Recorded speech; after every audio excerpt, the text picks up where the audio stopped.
Hundreds, possibly thousands of fans showed up at 8:30 in the morning to watch Caitlin Clark play golf. Not basketball. Golf. They're wearing Fever jerseys, holding signs, and treating this like a playoff game. The WNBA season ended months ago, and somehow Caitlin playing a celebrity golf tournament is getting more attention than some actual games did. Okay, let's reframe this a little bit. Just a sports star in professional basketball that wants to play in a PGA Tour Pro-Am. Do you think the PGA Tour guys are upset that they're taking away spotlight from them? No, I think they're excited that the best athlete in the world is engaged in the game of golf, and I think the women think no differently. You've got the best or the most prominent women's sports star. Have you ever shown up early in the morning to watch an athlete do something that has nothing to do with their actual sport? Let me know in the comments. It looked like she was going against the New York Liberty out there, and she was about to hit 3 threes in 28 seconds or something like that. That is what the crowd looked like. I'm telling you, I've said it over and over, we have not seen a woman this transcended in sports. She had the golf world lit up like. So Caitlin Clark played in a celebrity golf tournament, and the turnout was absolutely wild. We're talking hundreds of people, possibly over 1,000, showing up early in the morning to watch her tee off at 8:30 a.m. on a weekday to watch golf. And more than half of them were wearing Indiana Fever jerseys. Let that sink in for a second. This wasn't a WNBA game. This wasn't a playoff matchup or a championship. This was a celebrity golf event where Caitlin was playing alongside professional golfers and having her teammates Sophie Cunningham and Lexi Hull act as her caddies. And people showed up like it was the most important sporting event of the year. The crowd size is what really caught people off guard. Golf tournaments don't typically draw massive crowds for celebrity participants, especially not at 8:30 in the morning. But Caitlin isn't a typical celebrity participant. She's someone who broke viewership records, sold out arenas, and made people care about women's basketball. Apparently that star power transfers to golf too. Sophie Cunningham and Lexi Hull being there as caddies added another layer to the whole thing. Seeing Indiana Fever players in Fever gear caddying for their teammate at a golf tournament is just surreal. Both Sophie and Lexi are technically free agents right now, but the Fever would be absolutely foolish to let either of them go. To get better output than what they provide, you'd have to spend close to max money, and most teams aren't willing to do that for role players. The fact that so many fans showed up wearing Fever jerseys to a golf tournament shows how invested they are in this team, and specifically in Caitlin. These aren't casual fans who happen to be in the area. These are people who woke up early, probably drove a significant distance, and stood around a golf course just to catch glimpses of Caitlin hitting shots. That's dedication. The tee shot itself was actually challenging. It wasn't some easy shot over flat ground. If she messed it up, the ball was going straight into the water. But she cleared it, which is good because the last thing anyone needs is Caitlin launching golf balls into a hazard in front of hundreds of people. The pressure of that situation is real, even if it's just golf. Some people were analyzing the way Caitlin teed up the ball, trying to read into whether she's injured or nervous, which is ridiculous. People are so desperate for information about her health status that they're analyzing how she places a ball on a tee.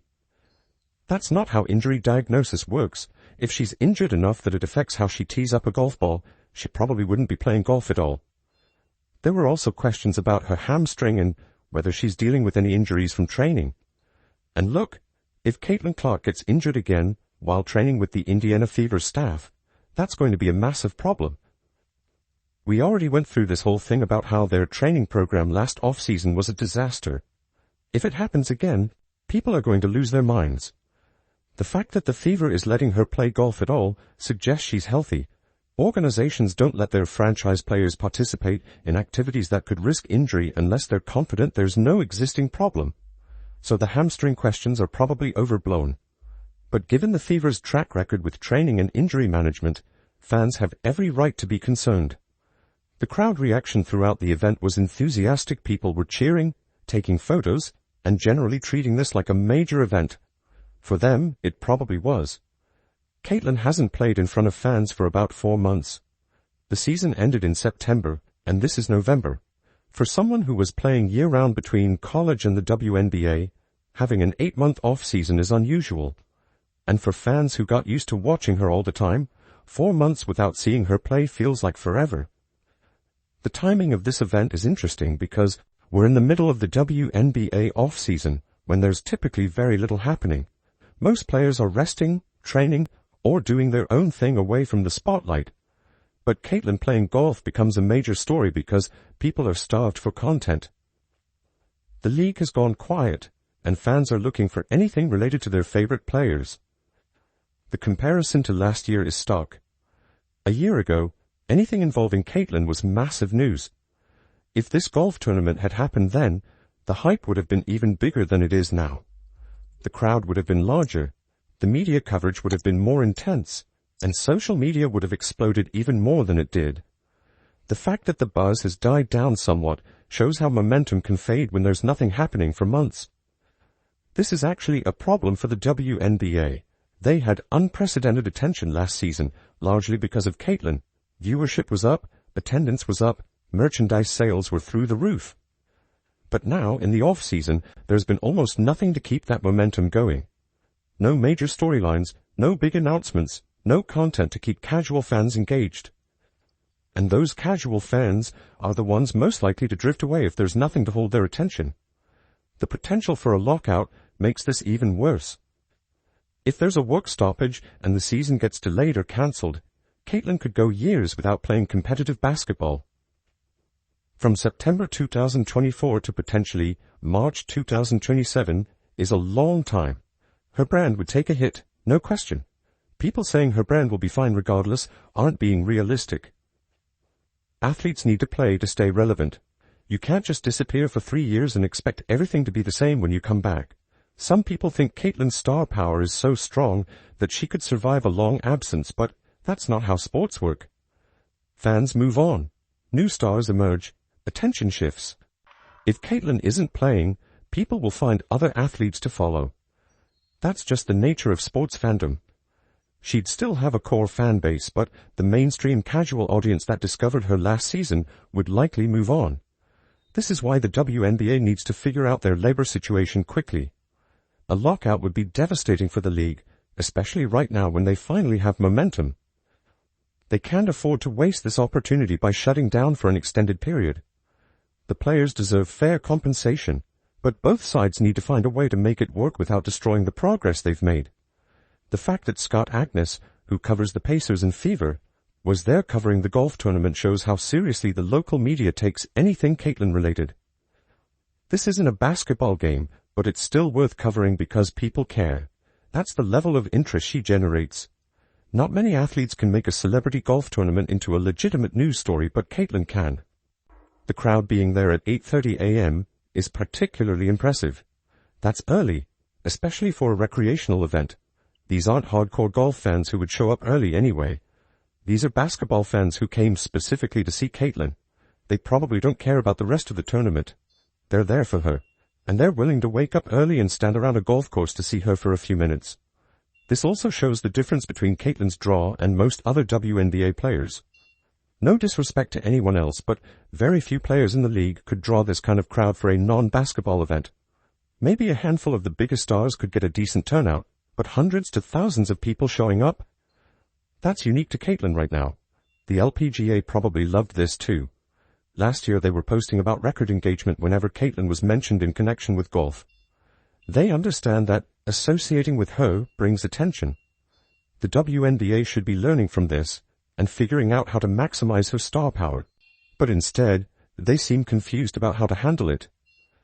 There's been this weird tension where the WNBA doesn't seem to know whether to embrace Caitlin as the face of the league or try to spread attention around to other players and teams.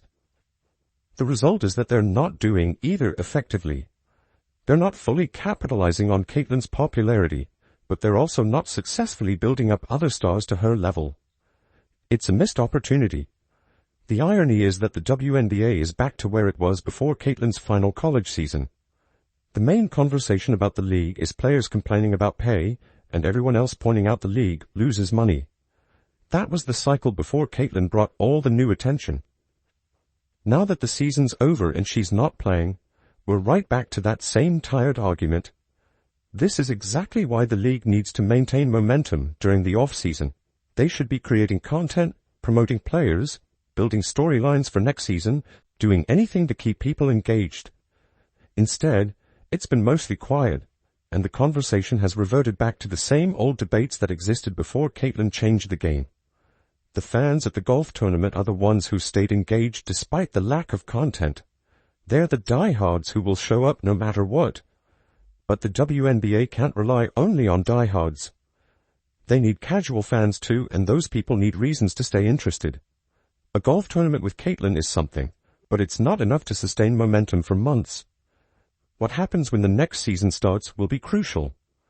If Caitlin comes back healthy and picks up where she left off, the attention will probably return. But if there are injury problems, or if the season gets delayed by labor issues, or if the product on the court doesn't live up to what people expect, that casual audience might not come back. And rebuilding that audience is much harder than maintaining it. The teammates being there also created some fun content. Sophie and Lexi in their caddy roles, all three Fever players together in a relaxed setting. It's the kind of behind-the-scenes glimpse that fans love. It humanizes the players and shows them as people, not just athletes. The WNBA should be creating more of this type of content year-round. The whole event was a reminder that Caitlin's appeal goes beyond just basketball. People are interested in what she does, period. Whether it's playing golf, doing endorsements, posting on social media, whatever, she's reached that level of celebrity where her activities matter to people, even outside her primary sport. That's rare and valuable. But it's also fragile. Celebrity status requires constant maintenance. You have to stay visible, stay relevant, keep giving people reasons to care. A long absence makes that much harder. The golf tournament helped, but it's not a substitute for actually playing basketball at the highest level. So thousands of fans showed up at 8:30 in the morning to watch Caitlin Clark play golf, proving her star power extends way beyond basketball. The WNBA should be paying attention to this and figuring out how to maintain momentum during the off-season.